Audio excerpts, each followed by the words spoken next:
అందరికీ నమస్కారం అండి. ఆస్థా ఛానల్ ప్రేక్షకులందరికీ కూడా జై శ్రీరామ్. 2023 సంవత్సరంలో ఈ నేషనల్ హైవే 9 పైన జిఎస్ఎం మాల్ దగ్గర మదినాగూడలో మేము వినాయకుని ఏర్పాటు జరగడం జరిగింది. దీని బృందం పేరు వచ్చేసి భక్త బృందం పేరు వచ్చేసి ఓంకార సేవా సమితి అని నామకరణం చేసుకొని ఉన్నాము.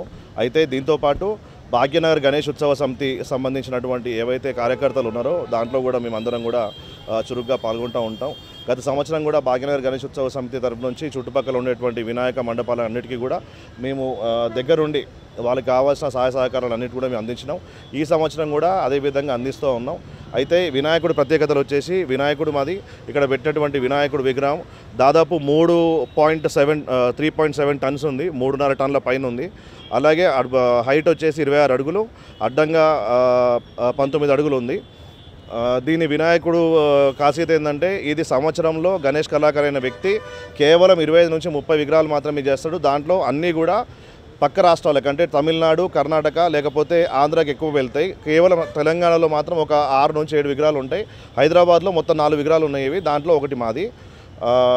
ప్రతి సంవత్సరం ఇక్కడ అన్నదానాలతో పాటు వివిధ రకమైనటువంటి హిందుత్వం గురించి నేర్పించడం యువతకి, లేకపోతే అసలైన ఎవరైతే మన దేశభక్తులు ఉన్నారో దేశం కోసం మన స్వతంత్రం కోసం పోరాడిరో వాళ్ళ గురించి, హిందూ ధర్మం యొక్క వశిష్టత గురించి, దాంతోపాటు ఇప్పుడు జరుగుతున్నటువంటి హిందువుల మీద జరుగుతున్నటువంటి దాడులు అది బంగ్లాదేశ్లో కావచ్చు, లేకపోతే మన దేశంలో కావచ్చు, పాకిస్తాన్లో కావచ్చు, హిందువుల మీద ఉన్నటువంటి ఈ ద్వేషాలు ఏవైతే రెచ్చగొడతా ఉన్నాయో కొన్ని దేశాలు వాళ్ళు, లేకపోతే మన దేశంలో ఉంటూ మన దేశం ఉప్పు తింటూ మనపైనే వీళ్ళు రాళ్ళు రువ్వుతూ కొన్ని సంఘటనలు ఏవైతే జరుగుతూ ఉన్నాయో వాటిపైన కూడా విశ్లేషిస్తూ యువతకు అందరికీ కూడా ఎక్స్ప్లెయిన్ చేయడం జరుగుతూ ఉంటుంది. ఇది కేవలం ఈ వినాయక చవితి ఇక్కడ పెట్టడానికి ముఖ్య కారణం ఒకటే, ప్రతి హిందువులు కూడా ఐకమత్యం అవ్వాలి. రేపు పొద్దున కష్టం వస్తే ఎలా మనం ప్రతిఘటించాలి, యువత ఏ రకంగా డ్రగ్స్కి లేకపోతే మత్తు పదార్థాలకి దూరంగా ఉండాలి, స్పిరిచువల్ వైపు ఎట్లా ముందుకు పోవాలనే దాని గురించి మాత్రమే ఇక్కడ వినాయక చవితి జరపబడుతుంది. ఇక్కడ ఏ రోజు కూడా ఒక మద్యం కానీ లేకపోతే ఇటువంటి కానీ ఏ రోజు కూడా ఇక్కడ పోయిన సంవత్సరం కూడా అలాగే జరిగింది, ఈ సంవత్సరం అలాగే జరుగుతుంది. వినాయక చవితి నిమజ్జనం కూడా పొద్దున 11ంటికి స్టార్ట్ అయ్యి సాయంత్రం 4ంటికల్లా అంటే వెలుగు ఉన్నప్పుడే మొత్తం నిమజ్జనం జరుగుతుంది. ఇవి ఇక్కడ వినాయకుడి ప్రత్యేకతలు.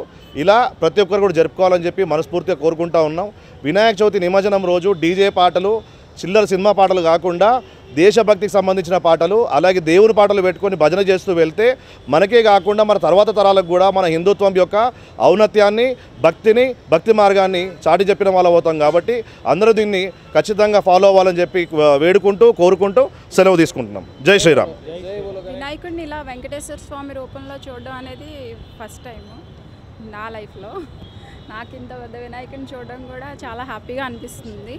ఎవ్రీ ఇయర్ ఇక్కడ ఈ వీధిలో ఈ స్ట్రీట్లో చాలా పెద్ద వినాయకుడిని పెడతారు.